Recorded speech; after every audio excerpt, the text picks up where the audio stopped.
Hello. Today I will discuss with you the historical and modern uses of the term sweatshop labor.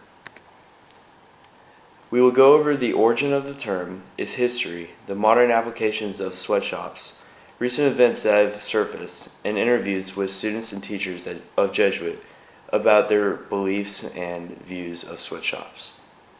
As we can see in the picture on the left, many women were cramped into a small room and were forced to make their daily quota of cloth and garments for companies in the industrial London.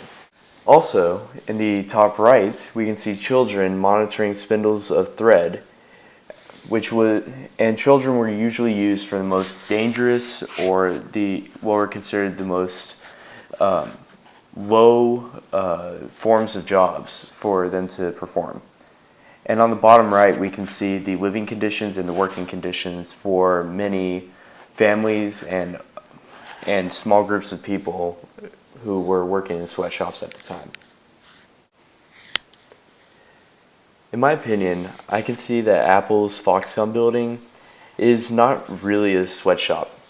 I can make this argument because the building provides apartments for the workers, round-the-clock medical care, and suicide hotlines ever since the suicides which brought the press's attention to the building. And it also provides a cafeteria for the workers which provides simple rice dishes at a reasonable price. I believe the reason why people started calling the Foxconn building a sweatshop is because when the suicides happened, people were looking for a way to exploit Apple and try and find a way to bring the jobs back home. And although this did work in a way of bringing the world's attention to the building, it also just, it really didn't help the jobs for America because it's suitable living conditions, suitable working conditions. No one is beaten. The facility is cleaner than any other so-called sweatshop facility that I've seen. And all workers are allowed to interview the press and under no watch of any guard, under no threats. And they are all happy that they have this job because the term sweatshop labor is thrown around a lot more often today than it has been in the past. And the companies that have recently been exposed to using sweatshop labor include Gap, Nike, and supposedly Apple. The Gap and Nike facilities are by far the worst conditions I've ever seen for any working facility. The conditions include backed up toilets, beatings, verbal harassment, sexual harassment, constant fear of not being fed, not making their quota, or just simply hoping that they live to see the next day. The most recent occurrences, which are occurrences within the past 2 to 3 years, include Apple's Foxconn sweatshop building, Gap's child labor sweatshops in India, Nike shoe factories in Indonesia, and the cocoa farms on the Ivory Coast. As I said before, Apple's Foxconn buildings are considered by the media to be a sweatshop because of the low pay and the recent suicides by the workers there. As I've said before, Foxconn is targeted by the media mostly because of the recent suicides and other problems they've had. But the evidence is clear that this is not a sweatshop, it is just a minimum wage facility, which in my opinion is actually one of the better forms of outsourcing that Apple or any other company has performed so far. Foxconn provides apartments and great, really substantial working conditions for the workers. It also provides them with meals, 3 meals a day, suicide hotlines, and full medical teams. And really, compared to some of the other working conditions we will look at in a moment, this is top of the line. This is the best working conditions I've seen for any outsourced companies, factories. India, on the other hand, is one of the worst conditions I've ever seen in my entire life. What Gap will do is they will hire a third party, mostly say they will not have this on their hands. What the third party will do is they will go out to villages around surrounding the factory, and they will buy the children from their parents, and they will then take the children to the factories and train them, and tell them that until they pay off the debt that the company paid to buy them, they will not be allowed to make any money. And also, up to the first year, or even sometimes even more, the children are told that they are still in training and are not allowed to make money, therefore not allowed to pay back the company. And therefore, they're still not allowed, their hours and days shorter or longer of making money. The conditions of these places are terrible. In one occasion, when the press got a hold of the factory and went through it, they found that a toilet had been clogged up and human waste had been scattered across the room and it seemed like it was weeks or months old. There were rats and or cockroaches everywhere. Rats the size of a football, cockroaches the size of a human fist. The children were sitting on the ground, dirty on the ground, in little to no clothing,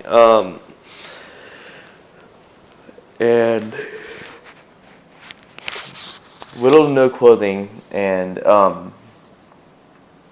had scars on their backs and bruises all around them from the beatings that the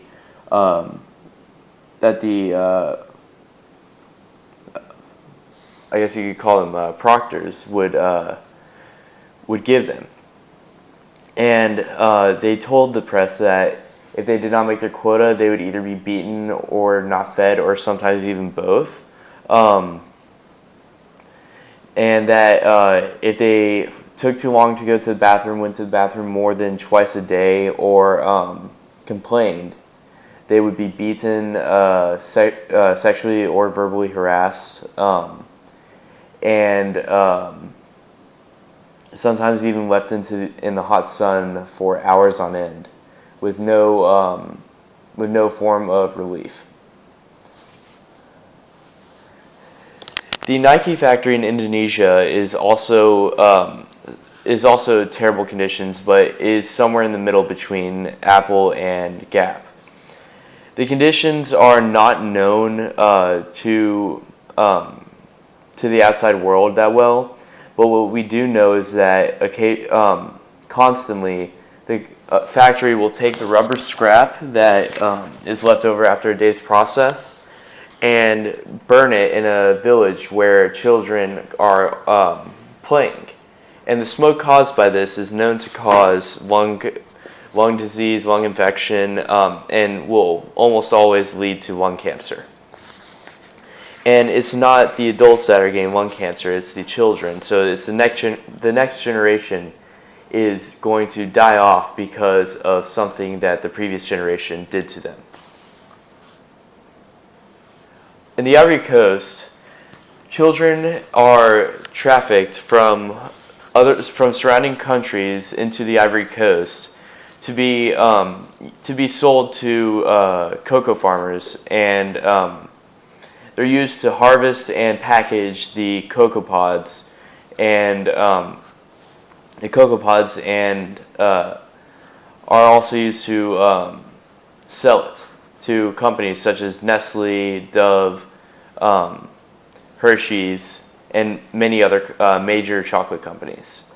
We will now view some interviews between me and students and faculty about certain questions on sweatshop labor.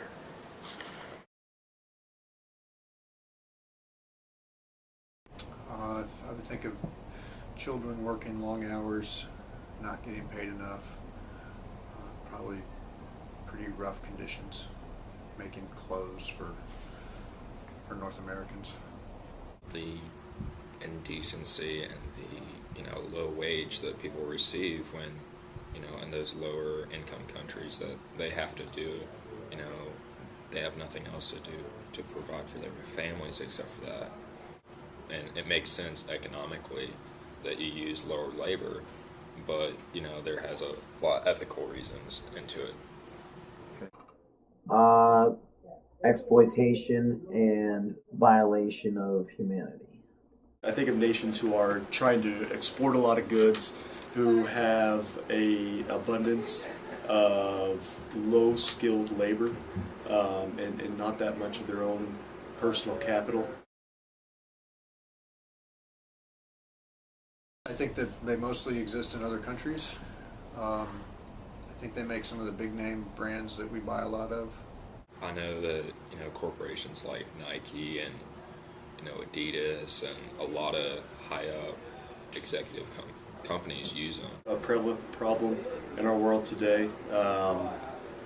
It can be difficult for workers in those countries to find advocates for themselves because there's other pressing matters, and the government in those countries don't make that a major concern to help these workers get a voice. Brands like Nike, Apple, Microsoft. Nike, especially in Vietnam, uses sweatshop laborers to produce goods. A lot of multinational corporations do. Apple comes to mind. Really a lot of the bigger national corporations that you think of will use this tactic to produce cheaper goods. Nike and Under Armour, I think, were the two biggest concerns. I think there really isn't anything that we can do as far as a Congress legal side, but one thing that we can do is, not buy the products. if people stop buying from those companies, they'll change their ways, because I think that's how an economy works. That's a difficult question. I think the first step is awareness. That's a big thing. Awareness of the people that they're getting exploited by the owners of capital. I think that there needs to be some sort of advocate for the workers who are being exploited, whether that's through an international organization or some sort of governmental level. There needs to be an advocate for the workers, for the laborers, to show them the exploitations and just the disparity between the richest and the poorest. And